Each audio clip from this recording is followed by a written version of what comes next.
Hello friends, with this presentation I am starting the topic on various diseases of lacrimal gland. The lacrimal gland is a serous gland situated at the upper and outer angle of orbit, just within the orbital margin, in a depression of orbital plate of frontal bone, known as the fossa for the lacrimal gland. The fluid which is secreted by the lacrimal sac is called as tear. It is slightly alkaline and consists of water, minute quantity of salt, particularly sodium chloride, sugar, urea and protein. It also contains lysozyme which has antibacterial property. The capillary action and muscular contraction during the blinking of eye helps to propagate the tears along the lacrimal punctum. From there it will pass to lacrimal canaliculi. From there it passes to lacrimal sac, and from lacrimal sac to the lacrimal duct and to the nose, from where it is evaporated. Now the first condition related to this is watering of the eye. Now regarding the watering of eye, the two things are important. One is epiphora and second thing is called as lacrimation. So let's see what is epiphora. Epiphora is a watering due to the obstruction of outflow of tears, while lacrimation is watering due to the excessive secretion of tears. So whenever there is any obstructive causes and due to that the normal flow of tear is obstructed, and that is why the tear is coming out constantly through the eye, that is called as epiphora. And when the causes, that is due to the excessive secretion from the lacrimal gland, that condition is called as a lacrimation. So that is the difference between the epiphora and lacrimation. Epiphora is due to obstructive causes, lacrimation is due to the excessive secretion from the lacrimal gland. Now let's see which are the causes of excessive watering from the eye. So first group, that is due to the obstruction to the outflow of tears. In other way you can say they are the causes of epiphora. So let's see one by one. The first cause, that is due to the stenosis of punctum. The stenosis, particularly lower one. So here in the punctum, if there is stenosis is present, either congenital or acquired, then it can cause a excessive watering from the eye. The second cause is eversion of lower punctum.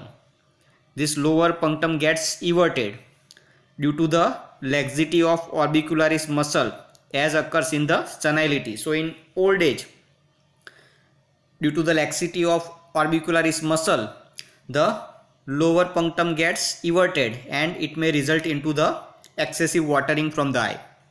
Facial paralysis, that can also cause eversion in the lower punctum, as well as ectropion, means the lower eyelid gets everted. So in that condition the excessive watering from the eye will occur. It means epiphora will occur. The third cause is obstruction in lower canaliculus due to the calculus or infection of the fungus Streptococcus. So that can also cause excessive watering from the eye. Another cause is obstruction in the sac. It can occur either due to the tumor or following the removal of the sac. So if this sac is removed, either the sac may be obstructed due to tumor or removal of sac from the operative removal, that is also resulting into the excessive watering from the eye. The another cause is obstruction in the nasolacrimal duct. that occurs in the chronic dacryocystitis, nasal polyp, maxillary antrum tumor. So that will cause pressure in this nasolacrimal duct and causes excessive watering from the eye. Now the second group of causes, that is due to the excessive secretion of tears. That means lacrimation, the causes of lacrimation. In that, the first cause is the related to the reflex causes. In that, it can occur due to the sensory stimulation of structures of the eyeball. For example, in cases of a corneal foreign body, corneal ulcer, keratitis, exposure to cold wind, dust or smoke, or irritant gases. So in all these conditions, there is a stimulation of structures of the eyeball that results into the excessive secretion of tears. The another cause is due to the stimulation in optic nerve. For example, you may have noticed that when exposure to bright light, there is the watering from the eye is present. So that is due to the stimulation of optic nerve. Another cause is stimulation of sensory nerve of eye muscles, as occurs after the eye strain. The another cause is due to the stimulation of nasal mucous membrane, as occurs in the nasal catarrh. The second cause in the excessive secretion from the lacrimal gland is due to the use of parasympathomimetic drugs like pilocarpine and physostigmine. Parasympathomimetic drugs stimulate the parasympathetic nervous system and it increases the excessive tear secretion.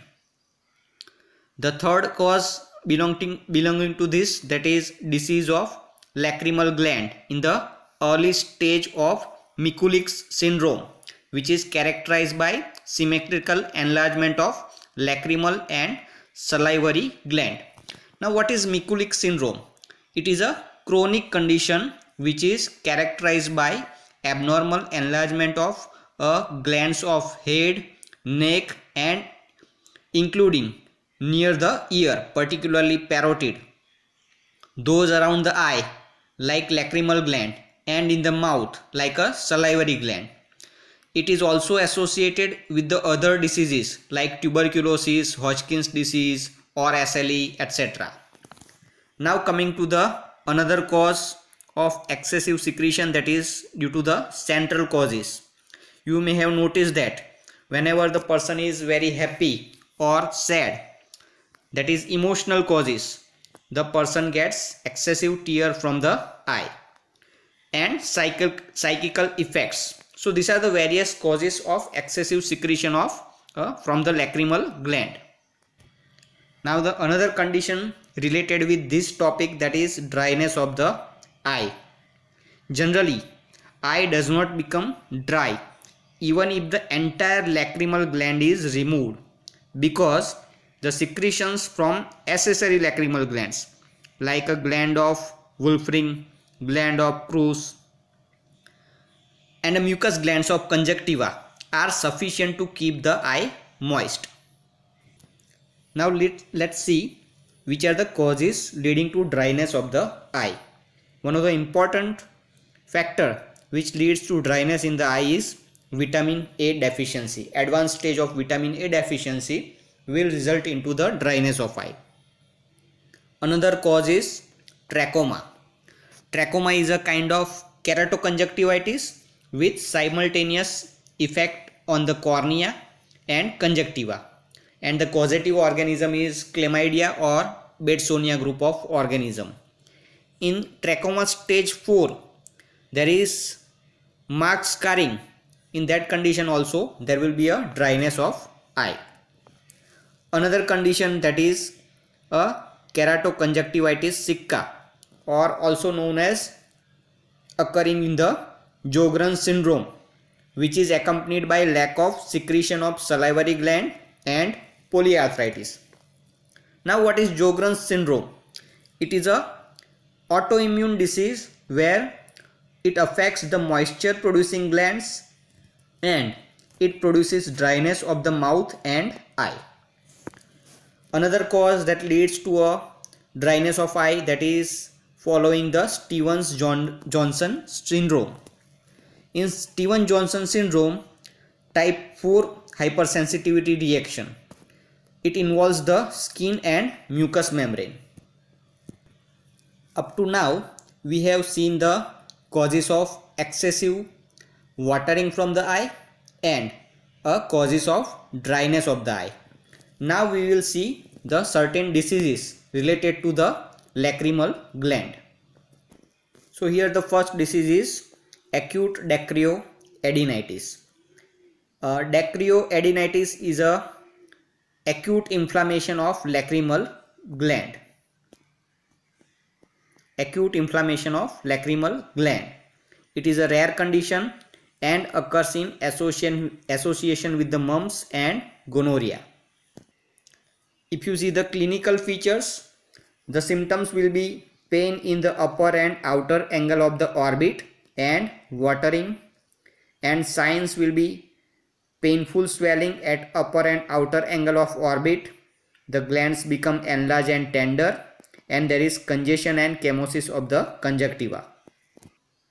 The treatment of acute dacryoadenitis is use of hot compress, use of oral antibiotic drugs, and if the gland suppurates, incision is required. Another disease is dacryops. It is a cystic swelling of the gland due to the retention of lacrimal secretion as a result of blockage of one of the lacrimal ducts. Now coming to the tumors of the lacrimal gland. The commonest tumor of the lacrimal gland is pleomorphic adenocarcinoma. It is a slowly growing, locally infiltrative tumor and occurs in middle-aged person. Clinically, it presents with a mild pain and transient diplopia. On examination, you find that there is a hard tumor mass at upper and outer angle of orbit. The eyeball is proptosed and displaced downwards, and the movement of the eyeball is restricted upwards and laterally. And the treatment is the surgical removal of the tumor.